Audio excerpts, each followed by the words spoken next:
Hello, and welcome everybody to another episode of Strickland. I'm your host, Shwin and it's episode 345. I'm joined, as always, by my co-host, Stacy. That is at StacyFan89 on Twitter. Stacy, how are you doing on this Tuesday morning?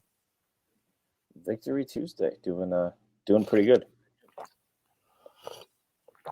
Yes, it is a Victory Tuesday. I think this is the first time we've ever recorded on a Tuesday morning. Definitely the first time we've ever recorded this early. Anyway, before we get started, I do have to make a few announcements. The first being that Strickland has Patreon. Actually, that's not the first announcement. Wow, it's way too early. The first announcement: the Strickland has an Instagram. Check that out. That is at Strickland on Instagram. Posting all kinds of new content on there. The Strickland also has a YouTube channel where you may be watching this podcast. If you are not done so already, please hit like and then subscribe to the channel. That'd be a huge help to us. Strickland also has merchandise available on our website. You can get cool sweatshirts like the one I'm wearing right now. You can also get t-shirts, hats, water bottles, coffee mugs, you name it, we've got it. Again, you can find that on our website, which you can go to at www.thestrick.land. And now the Strickland does have a Patreon, which you can subscribe to. There are a number of different tiers. There's a $6 tier that gets you access to Strickland's podcast that I host every Friday with Prez. You also get access to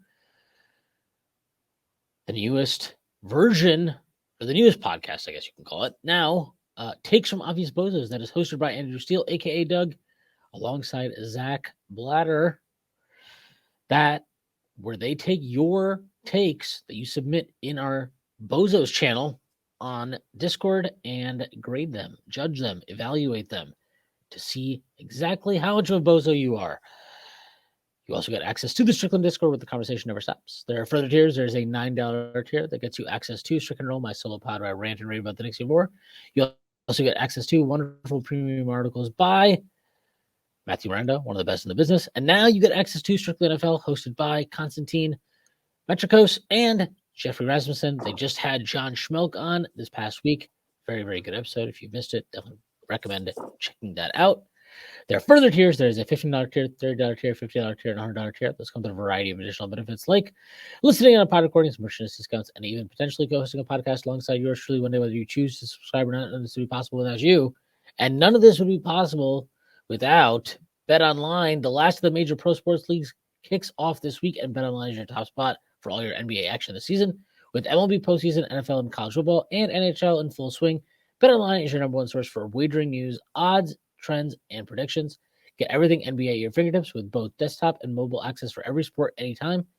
Head to the BetOnline app today to get in on the action. Don't forget to use promo code BELIEVE, BLEAV, to receive your 50% welcome bonus on your first deposit. BetOnline, where the game starts. The Knicks were victorious last night. They won 111-97 against the Los Angeles Clippers in Jimbo Harden's debut for them.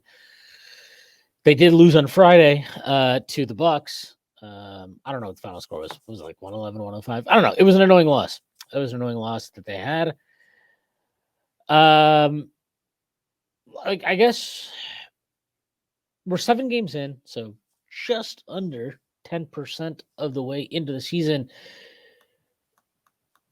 Is there anything you're seeing that you have seen now? I know we talked about this last week, but now we have a few more games in her belt here. She's not just another notch on the belt, pal. But is there anything that you're worried about at this point? I mean, like, let's be honest here. Look, Brunson has shot like garbage from the field. So has Randall. Are these things that you're worried about long term for these guys, or do you think, yeah, it's early in the season, they'll figure it out? Well, first you got to do the Christopher Walken voice, right? It's not just another. I can't do it. I don't know why everyone. It's like it's not a British accent, but it's like I don't know what it is. It's like Christopher Walken's a tough one to do, but the people who do it are like perfect. There's no in between. Yeah. I mean, concern. Let's start with Randall. Randall is it is what it is at this point. I think that some of the lows have been alarming, to say the least, in terms of effort. On defense, I thought he always brings a little bit more against Giannis. That's gone back to his breakout year during the COVID year. I think one of his first really big games where you started to feel like, oh, this this is something new, was against the Bucks, and the Knicks won that game. And he had a huge game. With Randall, it kind of is what it is. He's going to make some bad reads. He's going to force some shots he doesn't have. He's also going to have. I mean, there was the sequence yesterday where it was just like, and I think you were talking about this with Sam on the post game, where he had a take on Zubats, and it was just the most graceful Euro step for like a 260-pound guy. Follows it up next possession, throws a nice lob to Mitch. On that 4 or 5 pick and roll, which that's an encouraging thing, by the way. I think we've seen more of that this season. So it seems like that's something. Yeah, the last 2 games they've definitely really like gone to that, and I think that's something that I'm not exactly sure. To be honest with you, like I'm not sure how I feel about it long term, but I do like it as like a wrinkle. Like I do think it's a good change up to have in your I back. recall, as Fizdale would say, I've always got that in my back pocket. I think he used to do that some in New Orleans with Anthony Davis. They didn't share the floor a ton, but that was something the Pelicans. What? You think Mitch is like a more dynamic 5 option than Anthony Davis? We're going to talk about Mitchell Robinson. But with Randall, it kind of is what it is. He's going to have his shooting slumps. Like concerned, not so much as like, I wouldn't say concerned so much as this is just something you have to live with, and something that remains part of the calculus for this team going forward. Is this guy? We know his talent. That's never been in question. Is he reliable? Is still a question mark. With Brunson, I'm less concerned. We saw what he's capable of against Milwaukee. Really just put the team on his back against, Dame is not a great defender, but it's still a very good team. With Brunson, yesterday was just, he made some stupid decisions. There were some, and at one point in the second quarter, it looked like the worst point guard play I'd seen since on the Knicks since Ramon Sessions. It was just, he just looked completely lost. But I think in the second half, he was getting to his spots. Just the mid-range is not going right now. He's struggling with his shot, but I would be concerned if I felt like defenses that adjusted, right? Last year was a breakout season. So for those who are watching, maybe not with as close an eye, maybe you'd say, and it's fair because a lot of people did bring up, we felt like all off season he wasn't getting the credit he deserved. And I think one thing that people would say is, well, he had one really big year as the guy. Can he sustain this?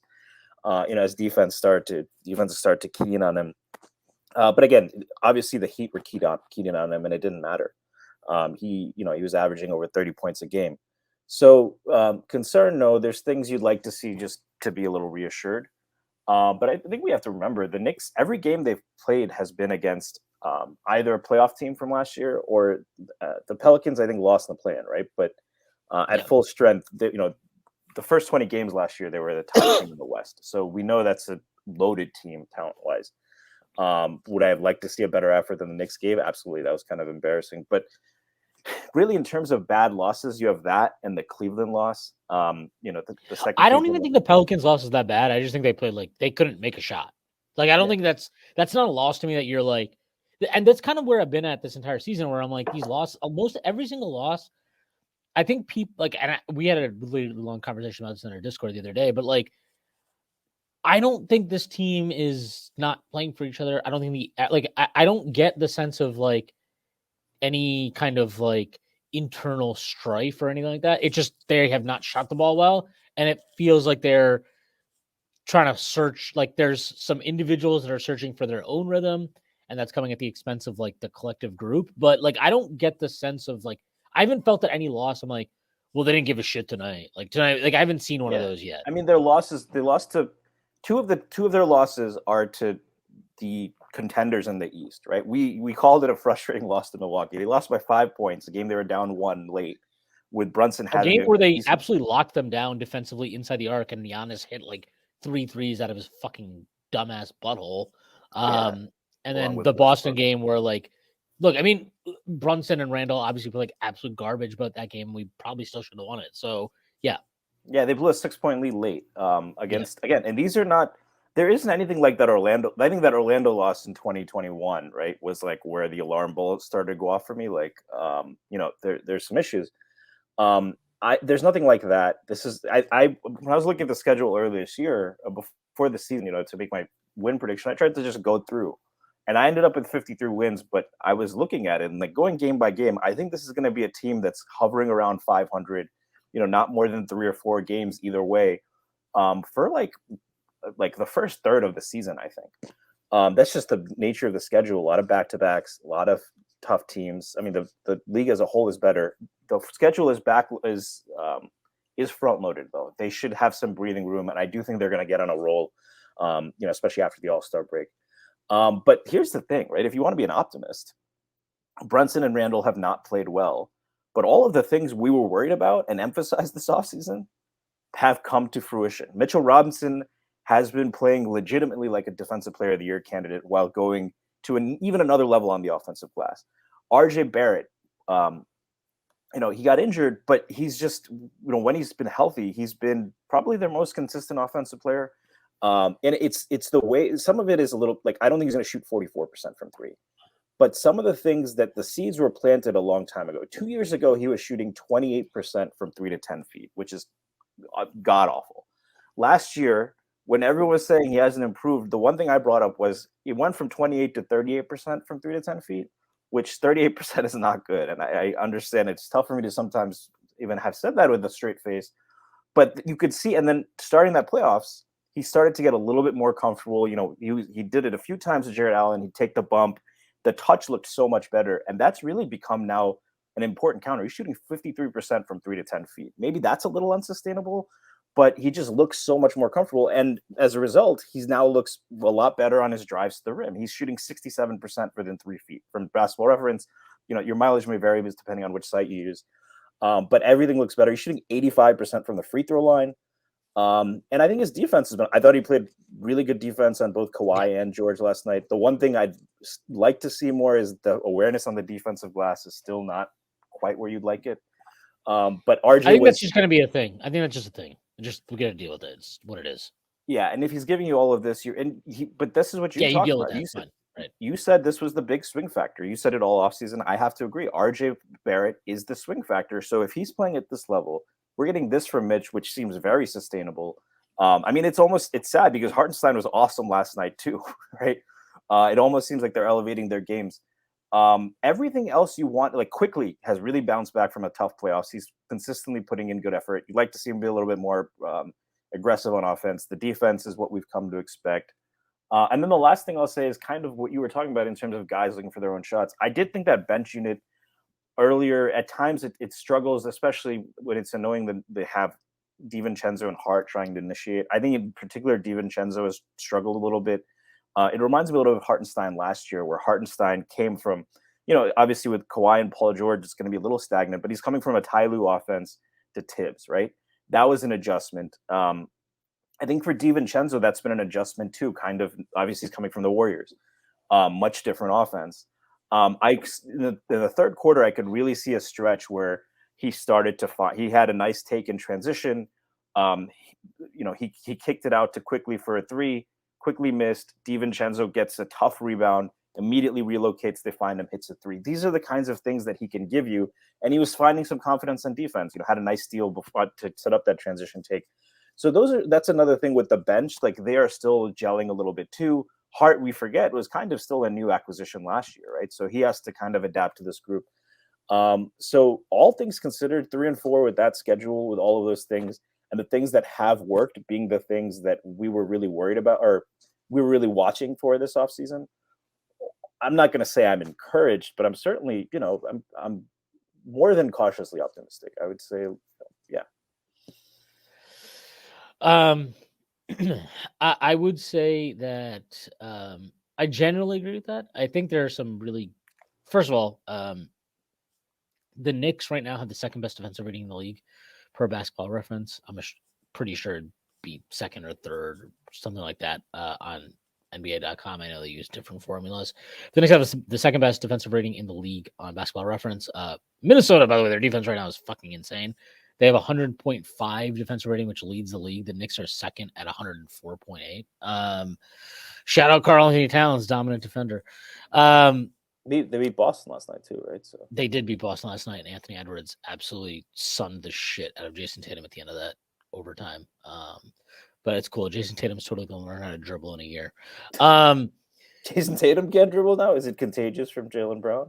I mean, he can dribble, but he's not I think that's always been a problem with their team is they don't have good ball handlers, and Maybe he's he not needs a to particularly. he needs to send Kobe another text to get his Yeah, dribbling. I got you tonight. Yeah, and this is the craziest thing right now with the Knicks. The Knicks are giving up 52.6 EFG on defense. Again, this is per Basketball Reference, which isn't terrible, but it is 13th in the league. The reason their defense is so fucking good, though, the Knicks right now, just hold on to your butts. But they are 6th in the league right now in terms of turnovers forced. That's 14.6% turnover percentage that they're forcing. And they are number 1 by far and away right now in terms of defensive rebound percentage. They're at 82. The size is not going to kill them. They're great on the glass. They are doing fantastically defensively.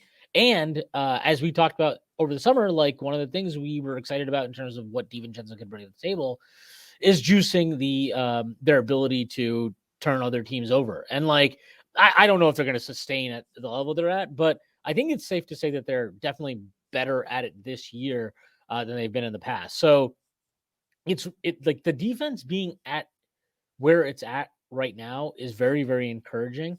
And offensively, like, look, I don't think this team is ever going to play some amazing brand of basketball under this coach in terms of like eye-catching passing sequences and stuff, but they are missing a lot of just open shots. And quite frankly, Brunson and Randall to this point have missed a lot of shots that you would hope and expect them to make over the course of 82 games at a better clip.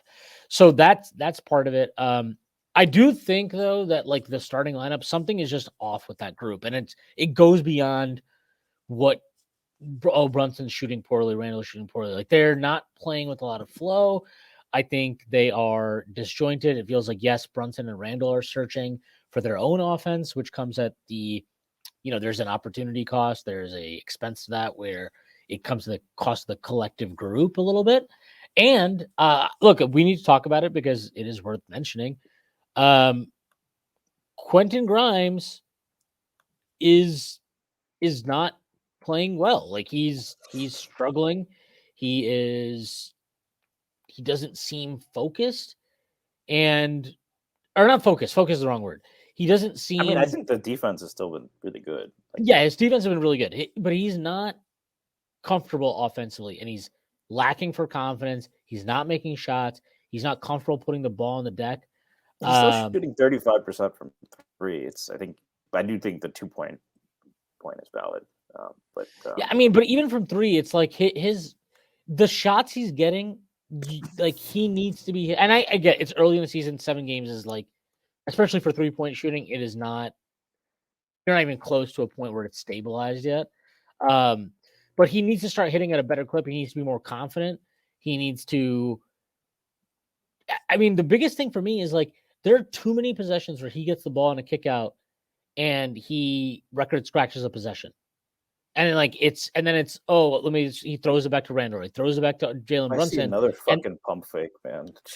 He's one of the biggest culprits of that, more than I would even say Randall or RJ. Well, it's more egregious with him because he doesn't do anything off the bounce. So again, he record scratches a possession, and then what ends up happening is like he ends up throwing it back to Brunson. He throws it back to Randall, and it's another bailout. They've got to bail you out, and like I think that's really harmful to the collective group, and it's also probably very frustrating for those guys. Like, look, I'll sit here and criticize Randall as much as anybody, but I've seen countless possessions where he hits Grimes on a pass, and Grimes doesn't want to take the shot, and like that's just at some point he's got to do it. Like he's got to have that confidence to do it. But I mean, that was the most encouraging thing about the Milwaukee game on Friday is where he just seemed to like decide, fuck it, I'm just gonna let it rip.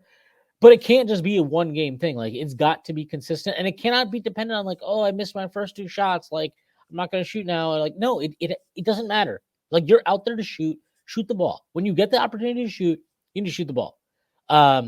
He's really got to get together because I'll say this. Like I think, yes, his defense has still been really good. If DiVincenzo has not really gotten into a huge, he's not strung together multiple good shooting games in a row yet. But like, I think DiVincenzo has played better than him, quite honestly. Like, and I don't think DiVincenzo's been great, but I think it's a lot more understandable for him to be kind of, up and He's a better down. decision maker. He's a vet, so Yeah, he's a better decision maker. I think he's more comfortable shooting like with the contest. And that's like the biggest thing Grimes has to get over. It's like, dude, it's Dame you Lillard. release the ball from here, man. Yeah. Don't worry. If You have a Dame Lillard, clean- if Dame Lillard is in front of you, then you're not guarded. Shoot the ball. If James Harden is in front of you, you're not guarded. Shoot the ball. Like, you have to shoot the ball. Like, they're putting the weakest defender on Grimes. That's what's happening. Like, teams are putting their weakest defender on Quentin Grimes. That needs to be a win for the Knicks. He has to win those matchups. He has to create advantages. He has to and it's he not has even to like you can't even blame Tibbs. I think they're doing things to get him open.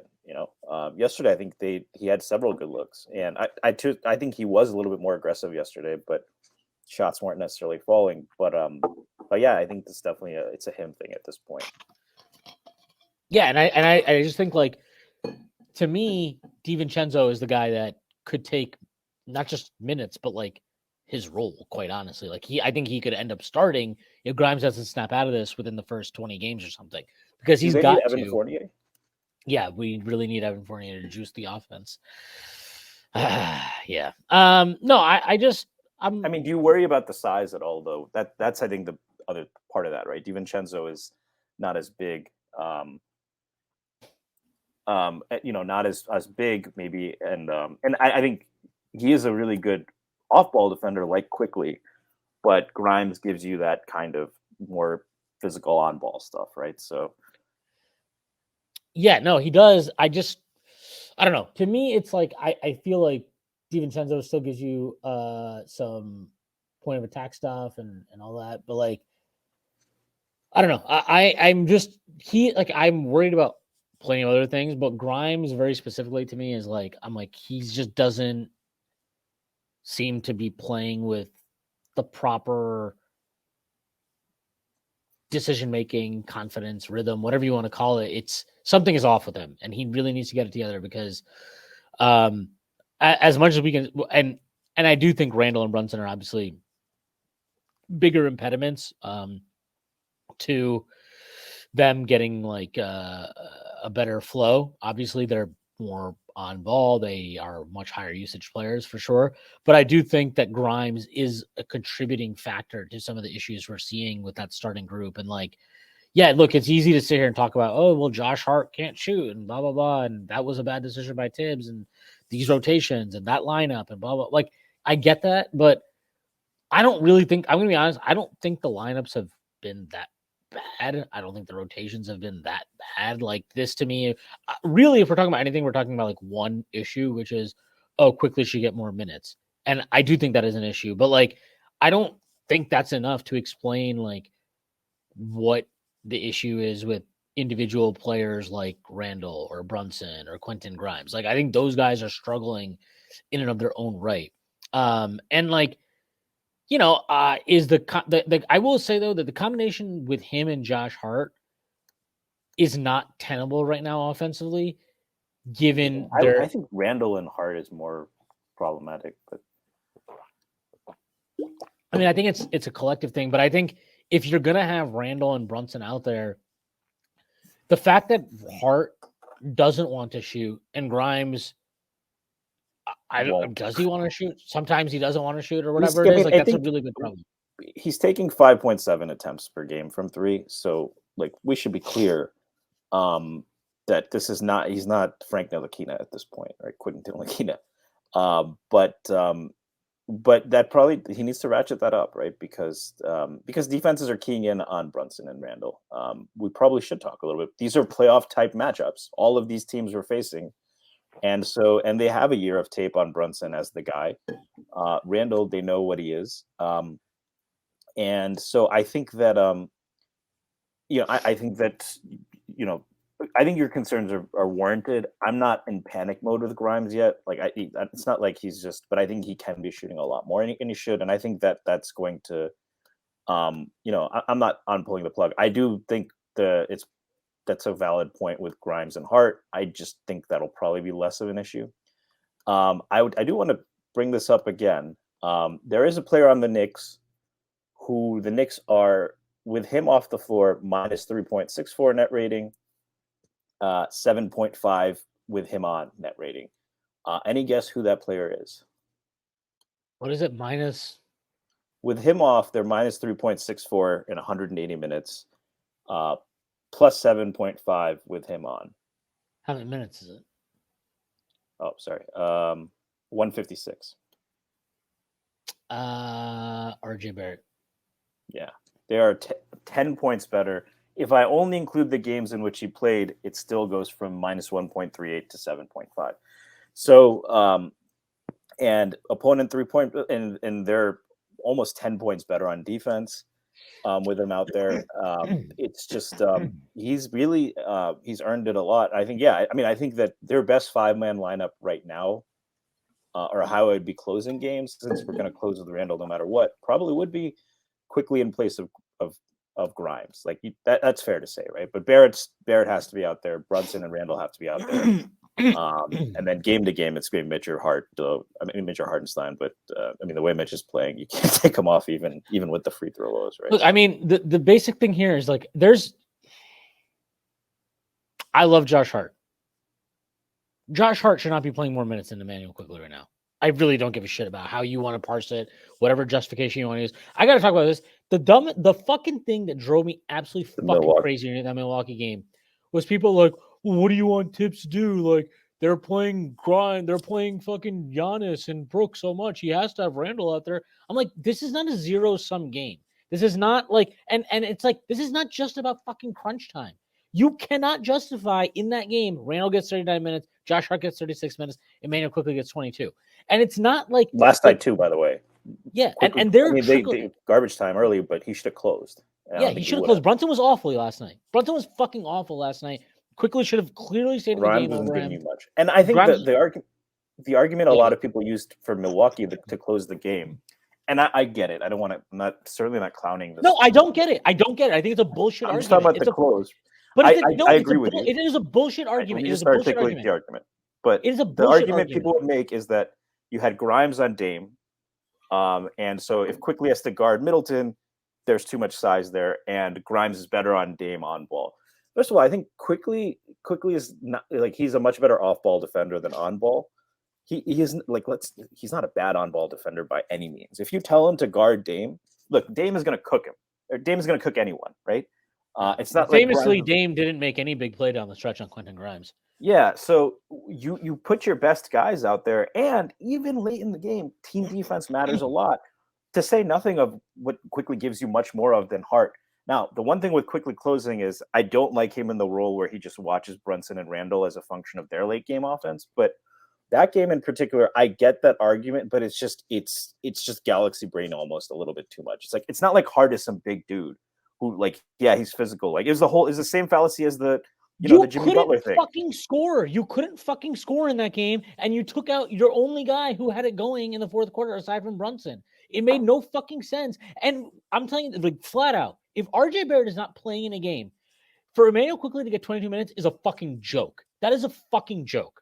Like that entire game, in terms of that specific player and his minutes in comparison to Josh Hart and Julius Randle, was a fucking joke. And the people are like, well, how can you compare them? They're not playing the same position. He's not playing the 4. Ha, ha, ha. You're fucking stupid if that's how you think about basketball. I'm sorry. Like, you're a fucking moron if that's how you think about basketball.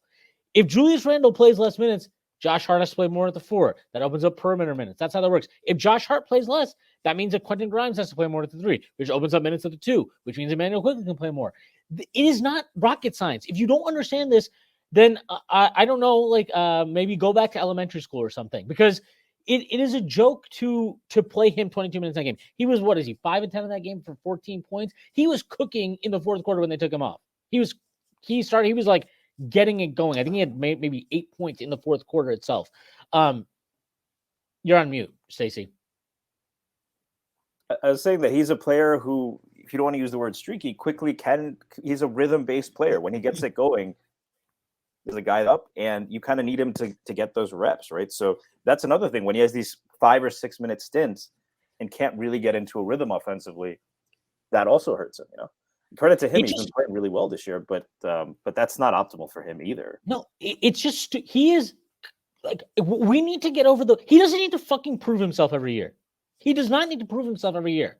While other players who have done less for this team and are not as effective and don't provide the value he does on and off ball get a bigger leash and get more time to get into a rhythm and do it. Like, Josh Hart should not have played 26 more minutes than him this year. I'm sorry.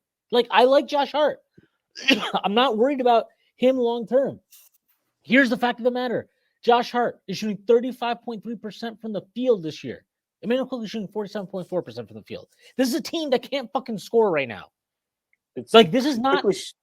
Quickley shooting line is actually pretty... He's got 60 true shooting, 59.5 true shooting, despite shooting only 32% from three, taking more pull-ups than he ever has in his career, because he's shooting... and he's also shooting 50% at the rim. He's shooting a very, very nice 69% from 3 to 10 feet, 64% from 10 to 16. That mid-range work has really come in. Like, you can tell what he's put in at the gym.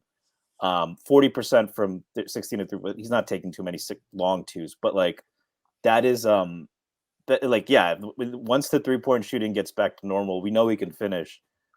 He's been really impressive. Like, it's it's not just that he is like the only, like, there was such a difference in the game yesterday when he was running point versus Brunson. We can be completely like, we can say this about the entire year, to be honest, but like, especially last night, it was very, very obvious. I'm not saying you need to, let's bench Brunson and start Quickley. Like, obviously that's not going to happen. But you cannot. But he's a good mitigating factor when the ball sticks a little bit with Brunson. Tibbs can't sit there. He can't sit there and bitch about guys got to trust the pass and I like the flow of the second unit and blah, blah, blah, and then not reward the guy that is making the difference in that sense, in that very specific sense. I'm not saying he's been their best player this year. I'm saying in a very specific sense, he's the one that is making the difference in how they play. And if you're not going to reward him, that's bullshit. And look, we have to mention this because this is the situation we're in. They did not extend him. Like, you are fucking around with his minutes in a contract year right now.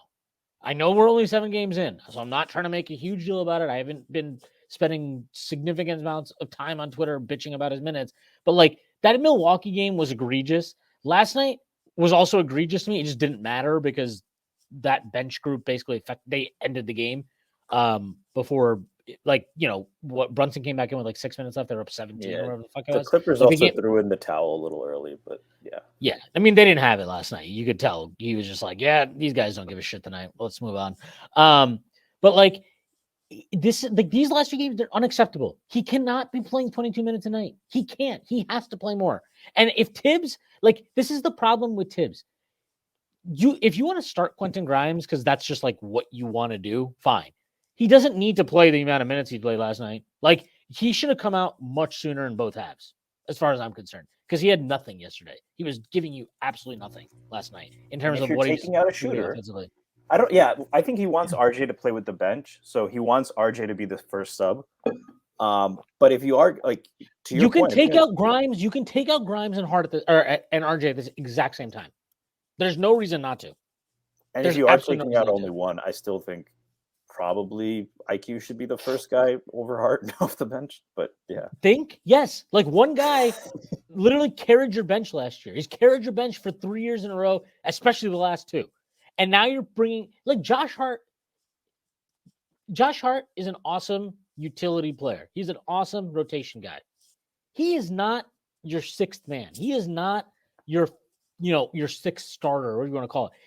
Quite frankly, he's been a pretty bad starter in his career. Like, every team that Josh Hart has started for has not been good because that's not the player he is, because that is not the role that he is good in. He is not a starting caliber player in the NBA. He's not. I'm sorry. Like, that's hard. Maybe people think that's hard to accept, but like, that's a fucking fact. He's not a starting caliber player in the NBA. And that group, especially that he comes in with, is a joke. Him, Grimes, Randall, they've been awful now. When they started playing in the playoffs, we were like, "What the fuck is this lineup? This sucks." And they've sucked again this year. And if Tibbs wants to be the net rating god, like there's one guy on the team who's constantly over 3 fucking years been the net rating god. So like you can't be like, oh well, I bench Evan Fournier because of net rating, and then in the same breath be like, well, I love Josh Hart, so I'm gonna play him over Emmanuel Quickley. Like that's bullshit. I'm sorry, it's absolute bullshit. The idea that like Hart is some gigantic wing who just we need like this. that No. Vince McMahon clip where he's like, that's how Tibbs is going to talk about Josh Hart at the end of it, was like crying, and he was special. Yeah, it's crazy. I love that he used his first. I made a joke about this, or somebody made a joke about it on Discord, where they were like, "Oh, he's going to use his first challenge, to save Josh Hart from his fourth foul or something." And lo and behold, he did use his first challenge on Josh Hart. Like it was a good challenge actually. But like I want to be very clear. I don't like. Do you think if we put on the tinfoil hat, do you think there is any kind of directive from the front office to? No. Do you know what I was going to ask? Yes. No, I don't think there's some directive from the front office to like limit Quickley's minutes or something like that. Like there's no shot. They want to make the playoffs. They want to win games, just like Tibbs. There's no shot. They're like, oh, bench the guy who's like constantly booing our lineups. Like, no, there's no way they're doing that. Yeah, it is a joke. Like if you go by true shooting percentage, it's Hartenstein 60.5. Like I'm not counting Daquan Jeffries and Dylan Windler because they played garbage time and they'll only ever play garbage time. But among actual regular rotation players, Hartenstein 60.5 true shooting, RJ Barrett 59.9. Emmanuel Quickley lower than that. Yes, Mitch is actually not has a very low true shooting right now. RJ Barrett or Emmanuel Quickley 59.5. That's the top 3 guys. Here's the next guy. Quentin Grimes, 53.7. Donte DiVincenzo, 52.9. Jalen Brunson, 50.7. Mitchell Robinson. Massacred my beautiful boy. I know. Mitchell Robinson, 48.2. Miles McBride doesn't count. Josh Hart, 43.2. Julius Randle, 40.5. You cannot play the guy that has a 43.2 true shooting percentage. And all his looks are wide open. Yeah, he doesn't create any pressure on the defense. He doesn't want to take open threes. He wants to drive into the paint and then kick out. It is fucking stupid. I'm sorry. It is flat out fucking dumb what these minutes are in these last 2 games, specifically between Emmanuel Quickley and Josh Hart. Emmanuel Quickley is a better player than Josh Hart. He has a higher ceiling than Josh Hart. He adds more value than Josh Hart because of his higher capability offensively. And quite frankly, if this team does actually harbor the ambition to become an Eastern Conference Finals level team, it is going to be because RJ Barrett and Emmanuel Quickley hit higher levels as players. It is not going to be because Josh Hart it all over the place. Like Josh Hart can only do the place. He does Josh Hart things. When you start asking him to do more than that, like this is why he can't start. When you ask him to be a starter, right? Oh, we need you to like knock down shots and do all these. He can't just come into a game and like inject pace and tempo into it and just be fucking psycho energy guy. That is a problem for him, and it's a problem for the team. And it's like, and it's not just about starting. It's also like playing starter caliber minutes, right? Like it is. Again, it is. I'm sorry. This is every game, right? Yeah. It's just an absolute fucking piss take to see this shit. Like Josh Hart, 27.3 minutes a game. Emmanuel Quickley is 7th in the team right now in minutes per game. That's unacceptable. Like that makes no sense. And it is the type of thing that if this continues, I 100% can totally see him telling his agent, like, hey, look, like, if you can find a move for me out of here, I'm all for it. He's also 3rd in the team in terms of on-court rating, in terms of the main rotation players anyway. He is 3rd in terms of on-off.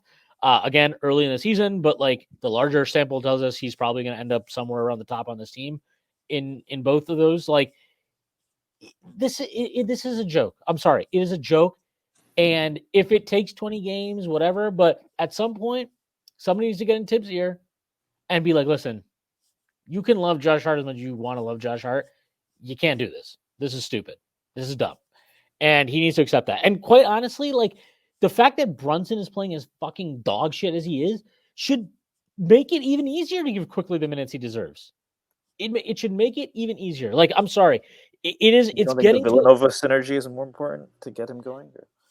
He's not even playing that much with DiVincenzo and Hart, so it's just Not like in I Hart, don't. but yeah. But No, I don't, and I maybe some like I know that the Brunson Quickley lineups this year have not hit as much as they were last year. Most of that is guess what? Because Brunson's playing like shit. Like he's not making shots. He's it feels like he's either overcomplicating things or rushing. Like he does not. He's not. he seemed He's off. passive at times yesterday too, just like not Yeah, attacking the paint, yeah, And and he's then he missing those came in. shots right now, but that's still his game. Yeah, and then he came in the fourth quarter and made like 3 consecutive idiotic decisions on offense. It didn't matter, but you're like, what? Like he's so off kilter right now. He does not have the right like, and even against Milwaukee, like obviously he shot great in that game. He had 2 fourth quarter turnovers that you would like never expect him to have. And yesterday he had another 2 in the fourth quarter. You're like, what is going on? Again, it didn't matter yesterday, but like That lob to Mitch in the second was like, that's whoa, he's made dumb decisions like that. To me, he's like pre-deciding when to pass right now. And not even just pre-deciding when to pass, but also pre-deciding the pass he wants to make. He's made that specific decision to ignore an open corner shooter to try and get it to the big inside multiple times this year on a drive. Like, and it has not worked any of those times. and He that's probably needs, an adjustment that he's been told to make a little bit, right? That like be a little more aggressive in finding. So I mean, some of this is just guys finding their way and experimenting with new things, since they are trying to get to another level. But these are some of the costs of that, right? So yeah, no, it is. I'm sorry. Like, I am so over another season of Emmanuel Quickley has to prove himself to get the minutes he deserves. Like this is a joke. It is a he's joke. averaging 6 less minutes per game, and his point per game hasn't even gone down. It's actually the same. So Yeah, and he's not playing like on a team look that's been starved for offense this year. and this guy is in a contract year. If anybody ever had a justifiable reason to start playing like a selfish Chuck, it would be him, and he's not. Like Yeah, we have the last opposite night, criticism most of the time, right? yeah, That he like needs to look like for shot more. last night, very specifically, like I thought he played a really great game, and if you look at the box score, you would be like, really, like did he? No, he did, and I thought I didn't. He also had a 3 get wiped off by a Harden flop, which was Yeah, that was such a to me. Like really I get Jalen Brunson just knocked you on your ass. right. I mean, Yeah, letter of the law, Jalen shouldn't have been moving, but come on.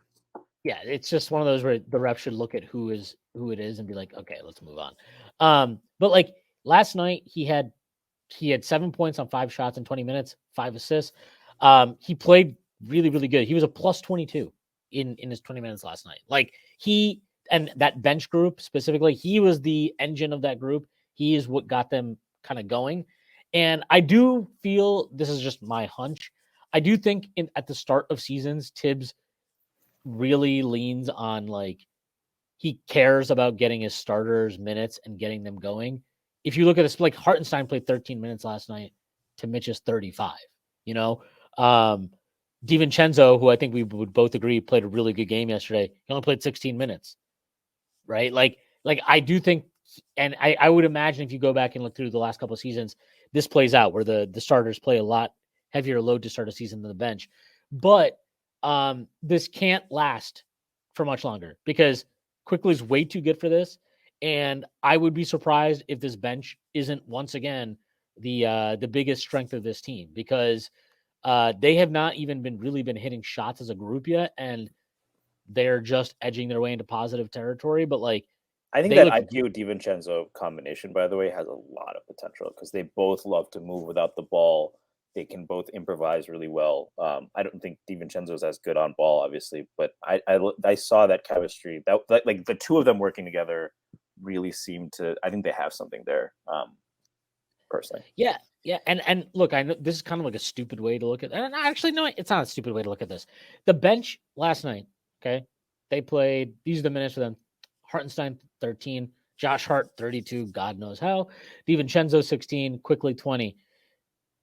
They had a combined 15 assists between them. Josh Hart had 7, Quickley had 5, DiVincenzo had 1, Hartenstein had 2. Starters, These are minutes. Julius Randle, 37. Mitch Robinson, 35. Jalen Brunson, 35. RJ Barrett, 31. Quentin Grimes, 21. That combined 13 assists. Like, and let's not even get into the turnovers. Or we can. Let's just do it. The starters had a combined, wait for it, 16 turnovers. Julius Randle, 6. Jalen Brunson, 4. RJ Barrett, 5. Quentin Grimes, 1. The bench, a combined 3 turnovers. Josh Hart, 2. DiVincenzo, 1. Like, the numbers are telling you a story here. Like, the bench is playing better. They're playing more together. I think Quickley is a big reason for that. I think DiVincenzo is going to increasingly become a big reason for that. And I think the biggest beneficiary of playing with them is RJ Barrett. I know that, like, if you look at their net rating, RJ Barrett with the bench guys, it hasn't been great yet this year. To me, when I've watched the They've been games, Quickley I feel together, like, by the way. When Barrett and Quickley are sharing the floor, they have over a +7 net rating, which yeah, shouldn't I be mean, surprised. they've been really good together. I think Quickley's done a really good job of like people That always pistol action really works well when Quickley brings it up and RJ comes around. That's always. I mean, they've been doing it for years, so no surprise there. But yeah. Well, I mean, I just think like there's a different, like, people always associate point guard play with like, oh, he dime guys up. Like, I think so much of point guard play is just getting your guys the ball in situations that are advantageous to them, in rhythm, in flow, and like that's what I thought was so good about Quickley's game yesterday is like he wasn't trying to be like, oh, I've got to create here and like get it's like this kind of guy being like a shot. game manager. We always say game manager quarterback is kind of a pejorative, but like in some ways, it's like if you can just make the plays that are there and let your guys make plays for you, hit guys in stride, just put them in Well, their spots. I mean, to use that analogy and like really like flesh it out, it's like you want quarterbacks who play within scheme and concepts and rhythm and play within the system. But when shit hits the fan, they can go above and beyond. And like Quickly gives you that. Like he has that ability to, hey, I'm just gonna run. Like he didn't need to do that yesterday. Like he didn't need to go into But like he, shot I, hunting Quickly mode. but when he He did, he hit a right. three to put them up 3 at the end of the third quarter, which it should Well, have been no, an and it one, tied right? it. It tied it. But yes, yeah, it Yeah, should have been an because they and didn't one. come to the Harden 3. Yeah. Yeah, it should have been an and one. I cannot believe they missed that call. It was just so blatantly obvious. But like he didn't do it yesterday because he didn't need to. Like they didn't need him to do it. And actually what he gave the game is exactly what they needed, where it was like, hey, I'm gonna bring the ball down the floor and I'm gonna get it to RJ Barrett and let him cook, or I'm gonna drive into the paint and just kick it out to DiVincenzo and I trust him to make the extra swing pass, swing. Like creating those sequences and helping create flow and rhythm and getting everybody involved is the biggest key. And also like, I thought the best thing, especially in that fourth quarter, that second half when they were in together, it was the first time where it felt like everybody in that bench unit kind of understood the hierarchy of how everything should work.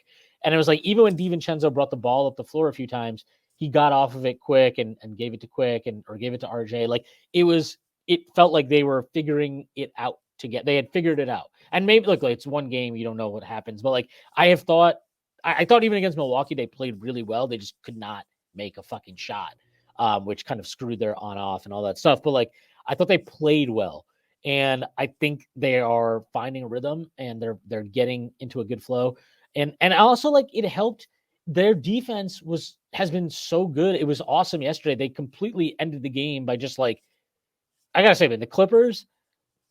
Uh, I don't love this Harden trade for them. I'll tell you that. Like I feel like that team is so unathletic, and I'm not sure Harden is what they needed. I know they needed a point guard, they needed a playmaker, but we'll see. But Well, like he they needs were, to. Well, there's a difference in a playmaker.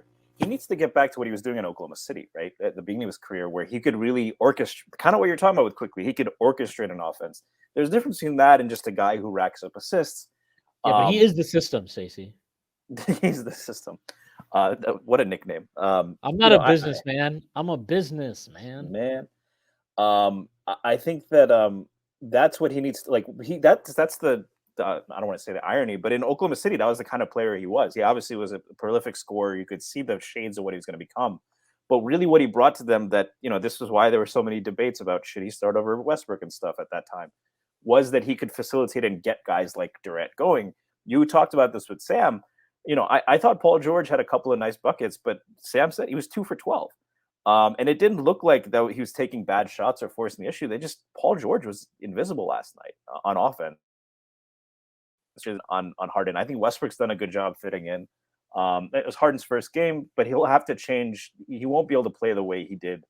I thought he showed some good signs last year, honestly, in terms of being able to do that a little bit more and play a little bit more free flowing. But he's going to need to do more of that because he's playing with two elite wings, and he's going to. What he has to do is get them going. Yesterday it clearly is still a work in progress. If there's a guy who can figure out, it's obviously Ty Lue, though. So. Yeah, it's just, I don't know. But anyway, to go back to it, I just thought the bench just, how many turnovers they have in the first 3 minutes of that quarter? It was ridiculous. They just kept turning them over. I think they had one bucket in that stretch, and the only other points they had was that bullshit ass Harden fucking flop on a three. They locked them up. And then the best part to me, and this is when you feel what Josh Hart actually, when he is in the right role and you're using him correctly, what he gave the game during that stretch where it was he got that turnover in the corner, right? He steals the pass, the cross-court corner 3 pass, and he just throws an absolute laser to RJ for that transition dunk. That he injects tempo and energy and just momentum. You can feel it. You can feel what he's giving the game at those moments. And it's just when he plays and slots into the right role, when he's not trying to do too much, when he's not oh, I got the rebound, I'm going to bring the ball up, and no matter what, I'm going to drive to the rim. When he's not doing this crazy shit and he's playing within himself a little bit, you can really feel the energy he gives you, and it benefits the team. And I just thought that group slotted in so nicely. I thought Quickley did exactly what you want him to do with that group, especially kind of given the way the game was unfolding. And then, DiVincenzo was so good yesterday, man. His 3-point shooting was solid. And it's the difference between him and Grimes last night, forget the misses and makes. DiVincenzo was taking the threes where it's you're contested, but if you're a shooter, you got to take those shots. He had that one shot, right, where it's Quickley missed a corner 3. Yep. He got the offensive rebound. He swings it back out. Corner 3, I believe, too, with a pass. So. Yeah, he did. He didn't just give up on the play, right? He stayed engaged. Right. So. He gets the offensive rebound. Then he swings it back out, and then he fills the corner, quickly feeds him, which was also kind of a nice thing. And quickly feeds him. And it's not an open 3, but it's in rhythm 3. And he just takes it and cashes it. And it was that sequence was so good. And it's what you're talking about, with Quickley and DiVincenzo, I would be shocked if within the first 20 games we're not that. Those two are fucking awesome together. And they haven't quite been there yet, because I do think they're kind of figuring out, DiVincenzo should not be initiating half-court offense. And that has been a thing that has happened too much. But I don't mind him bringing the ball up as long as he gets off of it. Yeah, he shouldn't be running a high PNR, but yeah. I do want to highlight one thing. When you're talking with Hart, I think it's a good point. When he does get I get the ball, and they've obviously told him to push off rebounds. It's a good skill he has. But there were a couple of times in the first half where he would just go in, and then the defense is back. He either forces up a shot or just gets deer in the headlights. And then I noticed twice in a row after that he turned around and found a trailer. Because that's when the defense is back in transition, that's especially when you have a certain guy who jogs but can hit those pull-up threes in transition or catch and shoot threes in transition. I noticed that he started to look for that, and I have to think that in a timeout, Tibbs or someone must have told him, hey, you're just missing the trailer when you push the ball. So those kind of adjustments, you got to give credit to the coaching staff, and I do think Hart will continue to make those adjustments in his game. So. And you still want him pushing in transition, right? He's just got to be a little bit smarter about, moving the ball and all that. Yeah, he gets into these moments where, he's doing too much. And yesterday was I even thought in the first half he was still trying to do too much, but in that second half, especially that with that bench group, he was exactly what he's when we got Josh Hart last year. He kind of gave us everything that we thought, and he took that bench right into a totally different level that it was already at. And, I thought this during the playoffs. I thought during the playoffs at times last year, he was trying to do too much. And I do think that's what happens when he starts. He tries to do too much, which is also a function of because he's not confident as a shooter. Like that's kind of the way he copes with that, and it exacerbates as a starter. But like yesterday was exactly what you want from him in the fourth quarter, and when he plays like that, he brings something to the table that the Nobody bench, else. nobody else has that, and he takes that group and takes it to a higher level just by doing what he can do and not doing anything more, not trying to do anything more. So that was really good. I loved the way that Quickley and RJ kind of just like played off of each other, even though they weren't exactly diming each other up, but it was like they just understood, like, okay, I'm gonna get RJ a pistol, and then oh RJ, I have nothing, I'll swing it out. Like I thought RJ made good decisions in the half court. I actually think his turnovers yesterday, 2 of them were in transition, where it was like he has a tendency to like where when he, especially when he's bringing the ball up, he's gonna go to the rim no matter what. It doesn't matter what is kind of out there. There was That that just one where he just like froze. He was trying. I think he was trying to put his defender in jail, and he just stopped. And it was almost like, "What are you going to do? Stab me?" That meme, yeah right? And the guy just pokes it out from. I was like, "Yeah, you're just holding the ball there and not doing anything." call the I think that was also ambulance. transition. Yeah. Then I think he had the one you really hated. I think in the Discord where he like went in, he had an open shooter, and he like turned around almost to kick it out to That pass Hart. was And that was the dumbest. That was the dumbest play of the night somehow. Like for him well, anyway. It no, was like that alley oop that Randall threw that went in the hoop was definitely the dumbest play to no, the Mitch. dumbest. Randall. You haven't even talked about him yet. Let's save that for a second.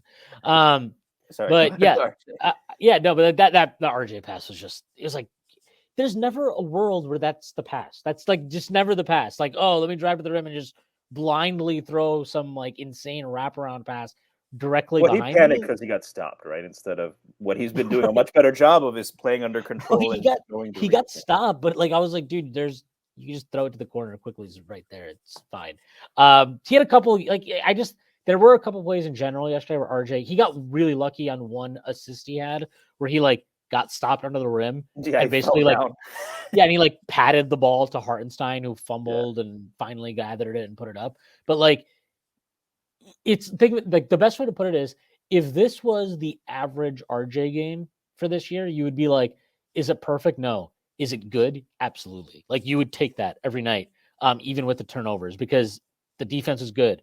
He was obviously efficient from the field, and his playmaking wasn't non-existent. It was just not perfect. It was not ideal. and he's You trying. can He's take that. looking to play make, which is that's the first step, right? We want him to, like, how many times did he force up a bad shot at the rim?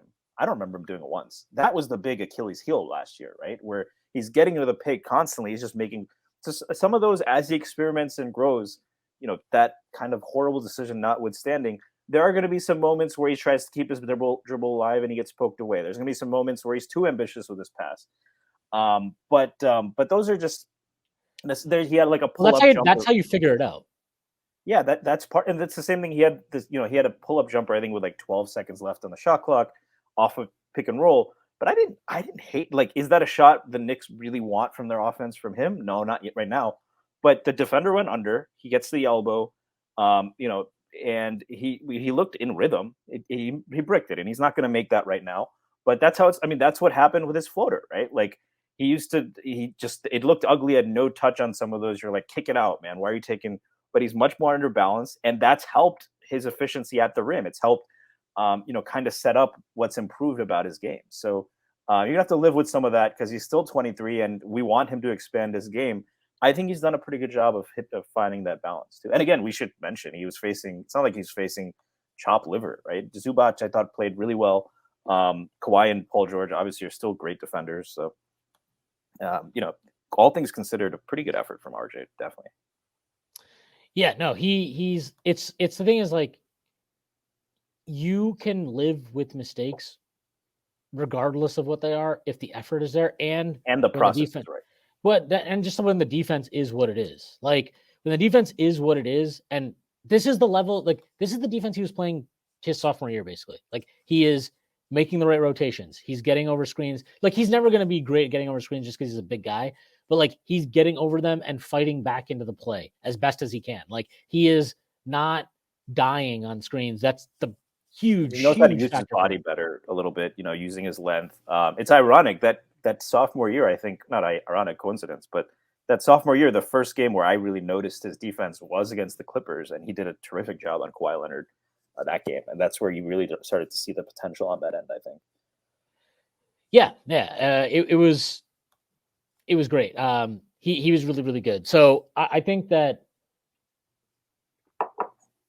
I'm just very happy with everything we've seen from him. And the best thing I can say is, like, last night and in general, like, he's not put together.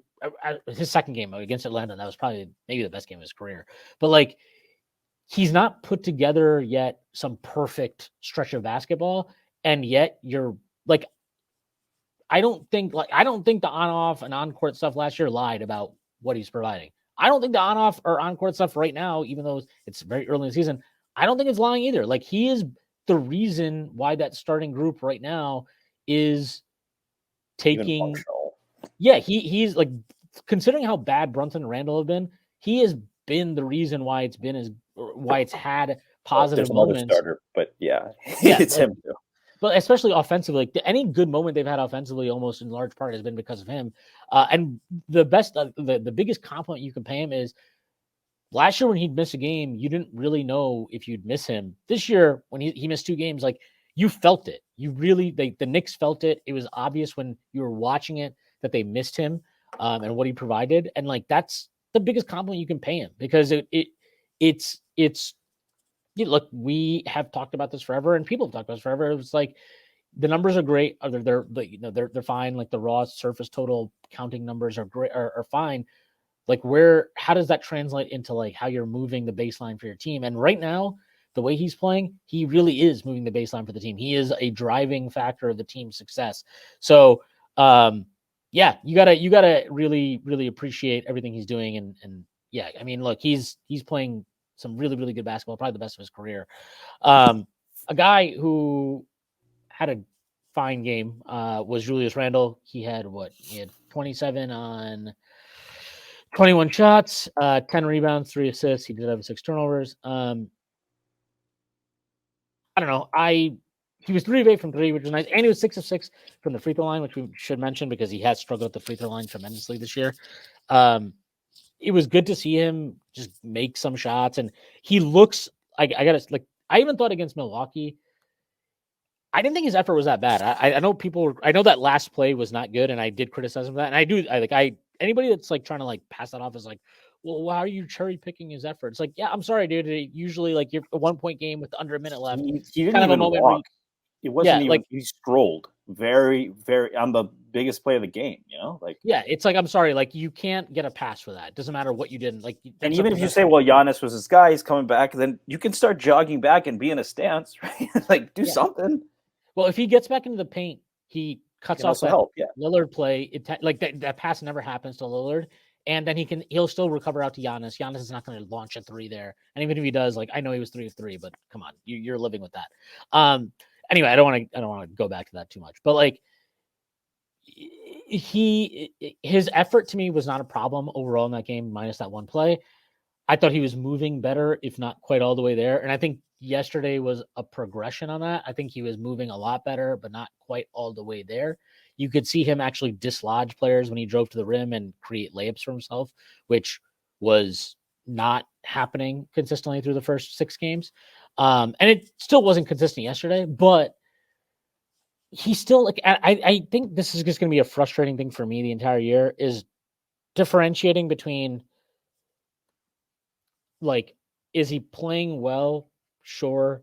Is he still making decisions that at the end of the day are killer sequences, killer moments when you get to the second round of the playoffs or something? Like, and that is why yesterday to me was such a frustrating game. And it's why, despite, 27 on 21 shots, 10 rebounds, 3 assists, whatever, he was only a +2, because he just that sequence at the end of the third quarter is one of the most. It was such a Julius sequence. They're up 3, right, or whatever it was. They're up 5.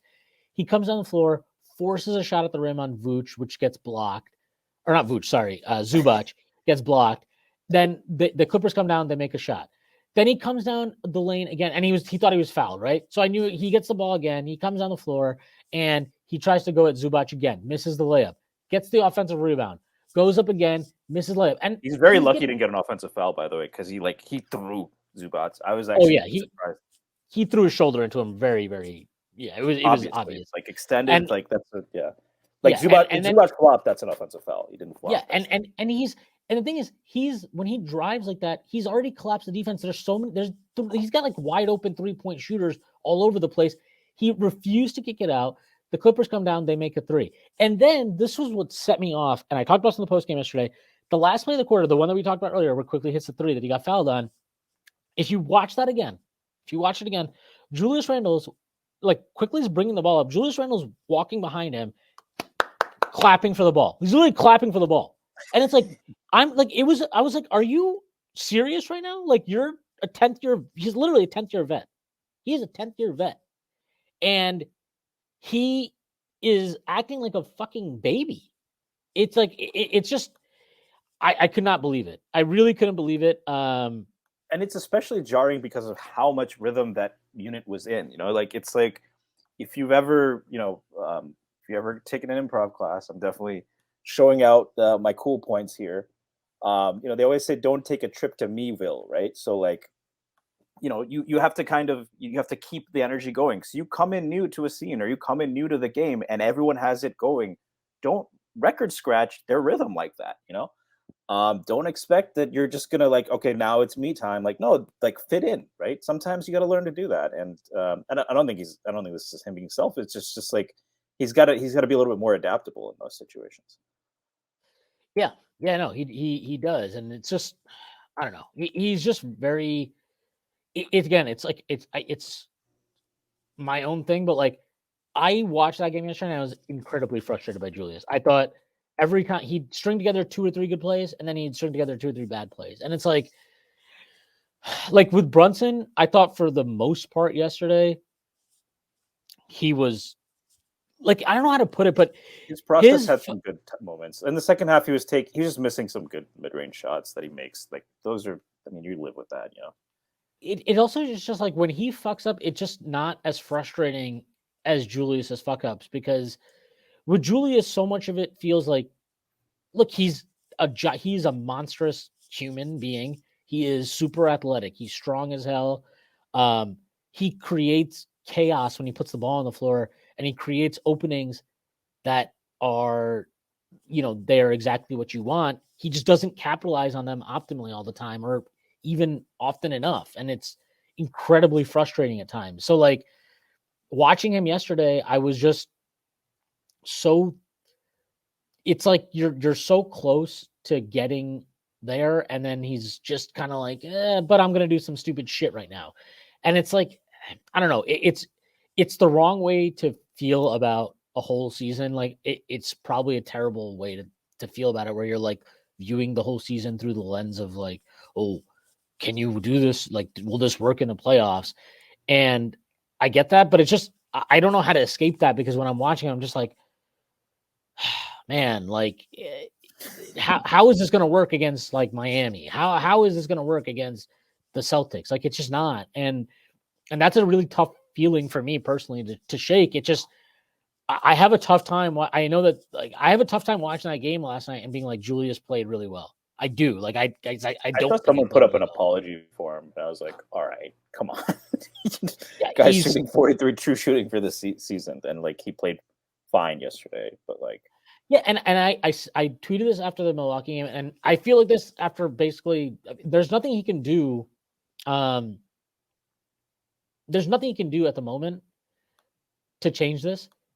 But like after the Milwaukee game, I said, I don't know how you can be a serious contender with a guy like this on your team.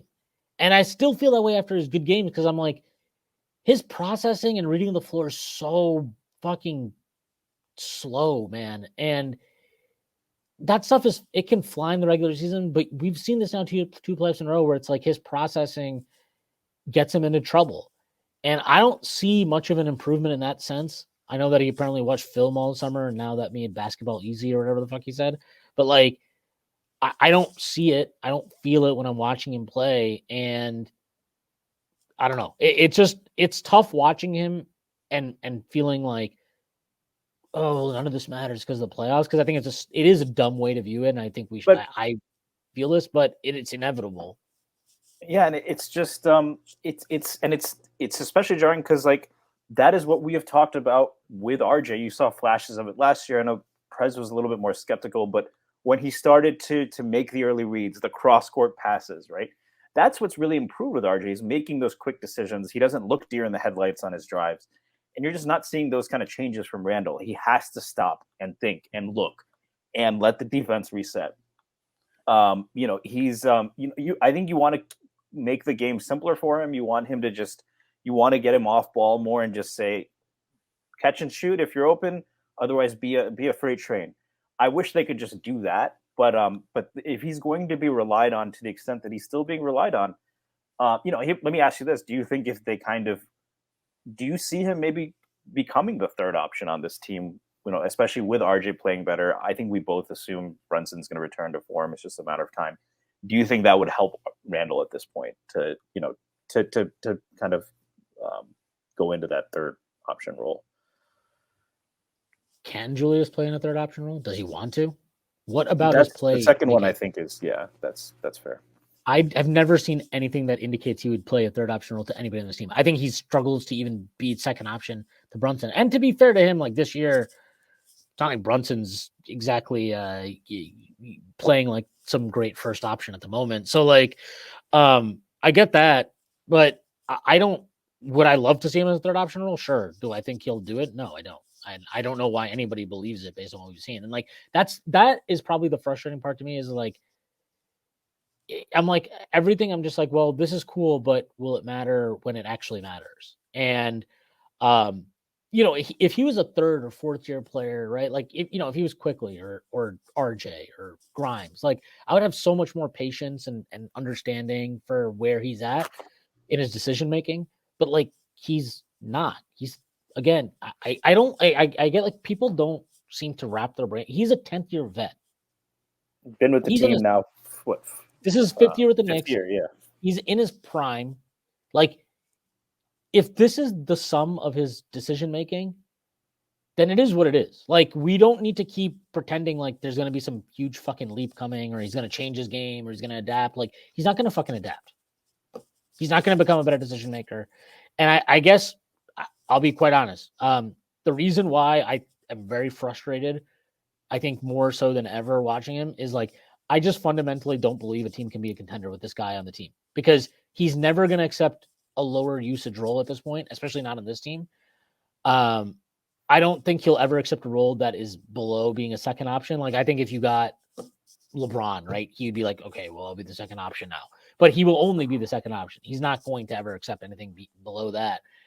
And I just don't know how somebody with such uneven, inconsistent, I guess you could actually say it is kind of consistent, decision-making is ever going to be a top 2 level guy on a contending team. I just don't see it. I'm sorry. Like I don't. And the shot is inconsistent.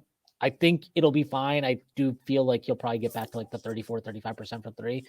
But again, until he does something in the playoffs to change this opinion, I stand by it. Like I don't show in the regular season that the processing and those things have improved, right? Or the willingness to sometimes you don't need to be the guy, right? Just move the ball, right? Keep moving, keep working. And the rest of the team has bought into it. Even RJ. RJ is a guy who's criticized a lot. He has bought into all of those aspects.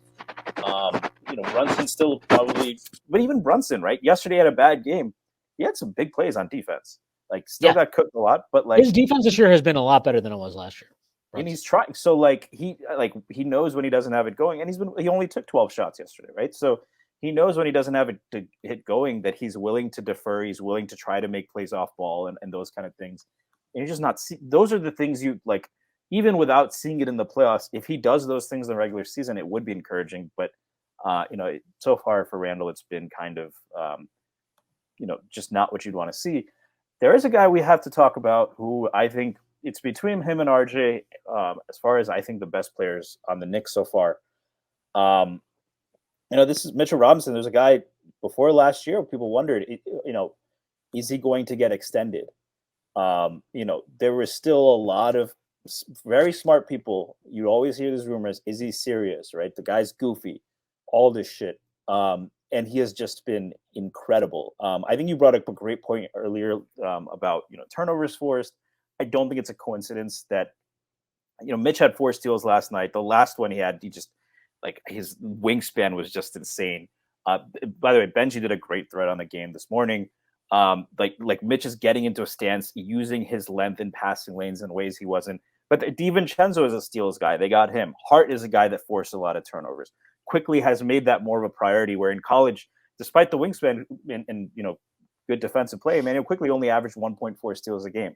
He's made that more of a priority. And I think that's a big thing, but you have to start with Mitch. Just incredible defense. He's averaging 6 offensive rebounds per game. He has more defensive rebounds than several NBA teams have for the season. Just spectacular play. It's crazy. It has a 48% true shooting. That's actually pretty hilarious. But just tireless, often thankless work. We saw what his trainer said, right? They never give him the ball on lobs.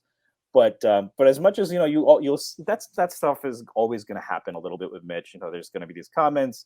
Maturity is still a work in progress, but his effort has just pretty much always been unquestionable on the Knicks. The struggle with the weight gain a little bit. I legitimately, my hot take, and I'm curious if what's the difference between this and like prime Rudy Gobert impact? Because that's what he looks like right now. He's also like in the thread, Benji talks about it, because he's getting in a stance. Now you can switch with him a little bit more, right? He had a phenomenal defensive possession where he's isolated on Kawhi. And Kawhi tried to give him the business, and Mitch, that's what the kind of stuff we saw with a rookie, but now he's also only averaging like 2 fouls per game in 28 minutes. So, I've been a long time Mitch believer. I'm not going to be shy about that. He had the ugliest free throw go into. It literally looked like, a quarterback throwing a check down. Like no arc, but it went in. So I think Mitch is, RJ offense matters a little bit more. If you want to say RJ's been the best player so far, I'm not going to disagree, but Mitch is right up there, and man, is he impactful. And he deserves, everyone I think is playing hard on defense, but he is the guy anchoring it, and he is the biggest factor in that.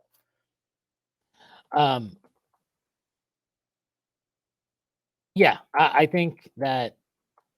Would you say this is prime Rudy Gobert level impact? The level of play? I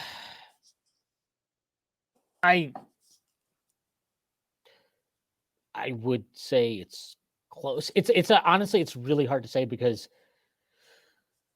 Rudy Gobert, whatever you think about him, those Jazz teams had some of the absolute worst perimeter defenders. Their collective group of perimeter defense was atrocious. It's like that Jon Snow meme, right? Yeah, and like the level of kind of how much he had to cover for was pretty ridiculous. I don't think the Knicks perimeter defense is nearly as bad, even with Jalen Brunson's deficiencies and Randall doing Randall things at times. Especially now, like obviously RJ Barrett taking the lead makes a huge difference also, right? Like if he plays good defense, then you have 2 good perimeter defenders on the floor, even in that starting lineup, that makes a huge difference. But I do think that like he's very obviously made a significant leap on defense, even more than he was last year. I think his impact is very, very notable. And it would look, at some point, they're going to get shots to fall. And when that happens, I think his defensive impact and overall impact will get a lot more credit and credence from people, because the amount of, I feel like the amount of times he's getting his hand on the ball defensively now in like passing lanes and stuff is insane. Like I feel like I've never seen him at this level before. I would imagine that, I'm just looking at it right now, his steal percentage this year is 2.8. I would not be surprised if that's a career high, but he's just constantly affecting things on defense in a way that he has not before, even though he's obviously been a good defender for a while. Conditioning is a big part of that too, by the way.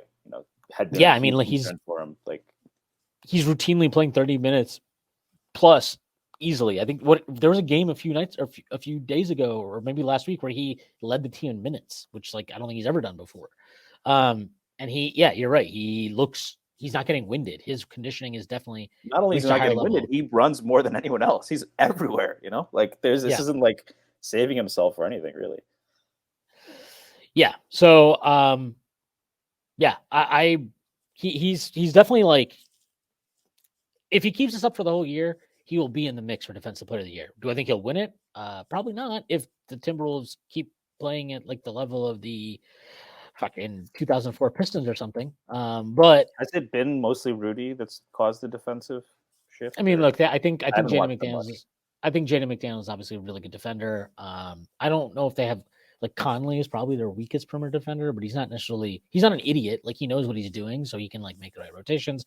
Ant is kind of a space cadet at times, but when he's on ball, he's a really good defender. Cat is Cat. But Cat is actually, I mean, like, he had a really good defensive game against Jokic a couple days ago, so that's worth noting. But yeah, like I think Mitch's defense will get noticed. He'll be, if he plays at this level the whole year, at the bare minimum, he will get defensive player of the year votes.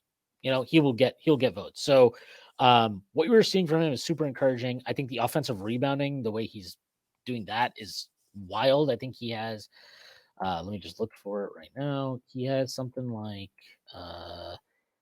he has 45 offensive rebounds individually right now through 7 games. That is, I don't feel like doing the math. It's a lot. 6.5. So that's quite a bit. I would imagine that leads the league by a margin. So yeah, he's just playing at such a high level. And honestly, it's awesome to see him. And it's kind of awesome as a fan, just given how raw he was as a prospect, which I've talked about before. I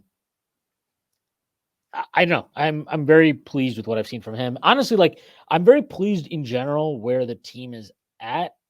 It just like, at some point you assume Brunson's going to get going, and you hope that Randall doesn't have like a 2021-22 season.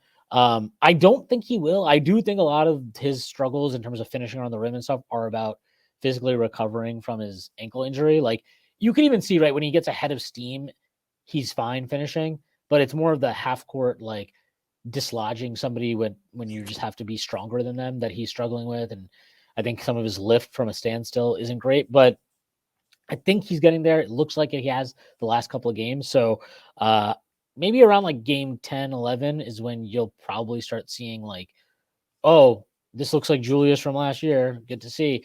So I think once those two guys get going, it'll be fine. I still feel that starting lineup is kind of clunky. Like, they'll be good once those two get going, but it always feels like they're good because of how well Brunson and Randall and RJ, how they're doing individually. It doesn't ever feel like they're, the sum is more than the parts. Yeah, it doesn't feel like they're building off of each other's games and elevating each other. And I think that is, like, very specific to Randall. I think that is why there's a frustration with him at all times that's kind of like simmering, even when he's going well, right? It just takes like 2 or 3 Randall games where you're like, oh my God, fuck this guy. Because you always feel like there is that thing in him where the sum is less than its parts. And, you know, when you're dealing with that every single game, and it's the 5th year, right? We're like very keenly aware of his habits as a player. We know what he's good at. We know what he struggles with. We know what he does when he's playing well. We know what he does when he's playing poorly. Like, when you're that familiarity breeds contempt, right? Like, that's the reality with Julius. And it's also the reality in a lot of cases, like, why us and others and many people have been frustrated with, like, RJ Barrett at certain points. And I'm sure that's why there are people that get frustrated with Emmanuel Quickley or Mitchell Robinson or whatever. Is like, we've seen a lot of frustrated with. I still see people saying, "Well, Mitch is the reason the offense isn't good" and all that, right? So it's like, yeah, well, some people, you can say their name, like your co-host. Well, you've said it in the past. I don't think you said it this season. No, not me. Oh, your other co-host, Matt. Yeah, he loves Julius. He's always going to go to bat for Julius. Like, the idea that Mitch is the problem with this offense is patently ridiculous. Like, this is why, like, that Julius comment after the Milwaukee game, it's like, dude, shut the fuck up. I don't want to hear about, we're seeing bodies, and shut the fuck up. Like, this is the same spacing and team that you run last year, and you were great. I don't want to hear, I want to play more on the move. No, you don't, because you don't ever do it. Like, you don't ever do those things. Like, when are you gonna when you start setting like actual screens? I'll believe you. I will believe you when you start setting actual screens, because that is how you create motion and movement and all those things. You need to be a selfless screen setter. When you start doing that, I will care. But yeah, Mitch is not the problem with the offense. You know, if this is not like the playoffs, this is not like, oh my god, they're making it. They're targeting the fact that Mitch can't create. Like, that's not what's happening right now. What's happening right now is that Brunson and Randall have been absolute dog water from the field, and it's not just them, right? RJ, or not RJ Barrett, Josh Hart, Quentin Grimes is not like, he needs to be a 60 plus true shooting guy basically at his usage. Like, these guys are not living up to their end of the bargain. So, to me, I'm sorry, but like, the three dudes to me that I just have no, honestly, four if you want to throw in Hartenstein too, like, those guys to me deserve no criticism. I barely think that DiVincenzo deserves any criticism, because I think he's the new guy. So And I think RJ, Quickley, Hartenstein, and Mitch, yeah, and then yeah. And I think like DiVincenzo, it's like, look, he's the new guy. He's trying to figure some stuff out. But Brunson, Randall, Hart, Grimes, like, those four have not been good this year. They need to get it together. And if they do, I still think this team has that 50 plus win ceiling to it. Like, they're 3-4. Like you mentioned, they've only played playoff teams, and they're not even close to playing good offensively. I think they're 26th right now in offense. I think this is the best way, I think, to view this team. Right now, the Knicks are 26. Let me just check here on Basketball Reference. They are, they're 26th in offensive rating at 106 point. They're 106.4. Or sorry, 106.9 offensive rating. They're 27th actually. Sorry. They're second in defensive rating, 104.8. They have a plus 2.1 net rating, despite being that shit on offense. Like, this team has tremendous upside, I think, to figure things out. And if and when they do, I fully expect them to go on a run. I don't expect that to be before 20-ish games. Like, I think they'll be around 500 until then. And the schedule doesn't let up for a while too.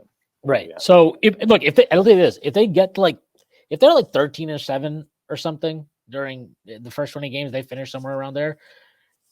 If you bet the over, you might as well cash that ticket, because that's going to hit. But yeah, like, I think they'll be fine. I'm not too worried about it. I'm worried. Like, I think there's, and this is, I need to get to this place where it's like, there's a difference between worrying about the playoffs versus worrying about, like, is this team good?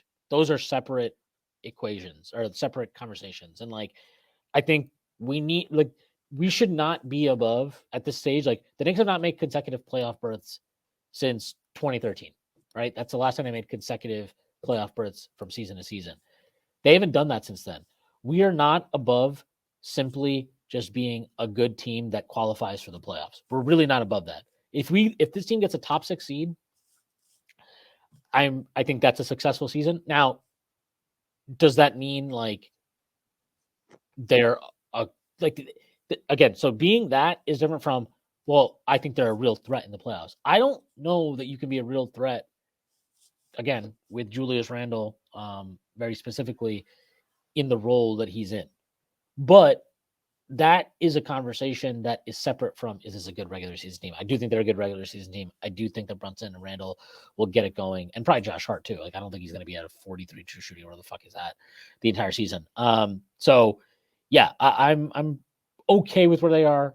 Hopefully they can defeat the San Antonio Wembanyamas on Wednesday and get back to 500. So we'll see how that goes. Yeah, I mean, I think there's a couple other things on the defense. We mentioned that there's upside if Randall and Brunson can get back. I think there's a nagging thing is, like, can Brunson reach quite the same level? That's probably a little bit more of a worry for me now than it was previously, but they've faced some good defensive teams. It's worth noting, when the Knicks have had great defensive starts, everyone says, well, opponent 3-point luck and blah, blah, blah. Opponents are shooting 35% from 3 against the Knicks. So it's not like they've been super lucky there. And they're still playing elite defense. What I'll ask is this, though, right? I think the biggest thing people have mentioned is this team just doesn't have the talent One, this team doesn't have the talent to go with Milwaukee or Boston, who have upper end guys. And then the other thing is the wing, just a difference maker on the wing. That I have to come back to this. We harped all off season.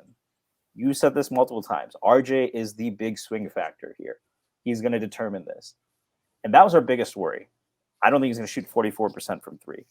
But if this is RJ Barrett, and if you get what you expect out of Brunson and Randall, but you're not going to shoot 44% from three, but he's still going to be a really good player. Like I have to say, like if that was my, if those are the things that we focused on, if Brunson and Randall get back to form, shouldn't you be forget the 50+ win?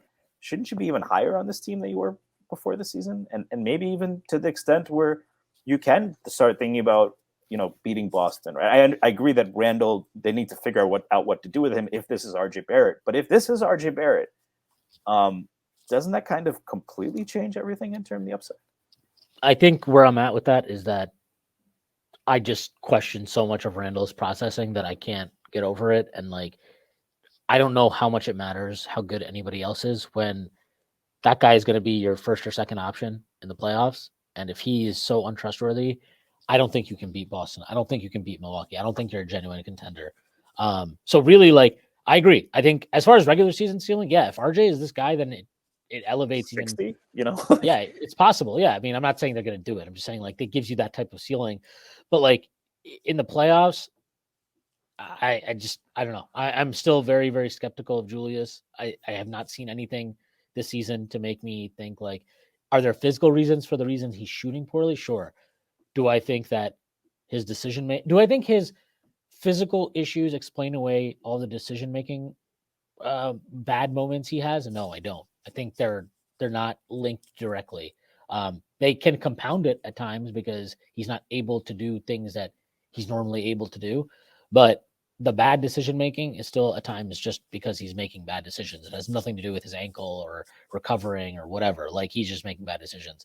And then, you get the defensive lapses with him. Yesterday in the first half, he had to end the first half, he was really, really bad. Like Norman Powell got open multiple times on him. He had no idea where he was. Kawhi got open on him. I mean, the first play of the third quarter, if you watch that, Julius just gets caught. Yeah. Well, also Julius just like died on a screen on that first play of the third quarter. And you're like, okay, awesome. There's another late mistake where he stunted, where Mitch had a drive sealed up and Kawhi got an open. I mean, that was late and the game was close over, but it's Kawhi in the corner. You can't help, right? Yeah, you give up the two there. And actually, Breen, it wasn't Mitch was in perfect position too, right? So. Yeah, and Breen even said it on the broadcast. He's like 3-point defense is so important when you have these big leads at the end of games because that's how teams get back into it. All right. Anyway, I know that you had to get out of here, Stacy. Let the people know where they can find you and plug anything that you'd like to plug.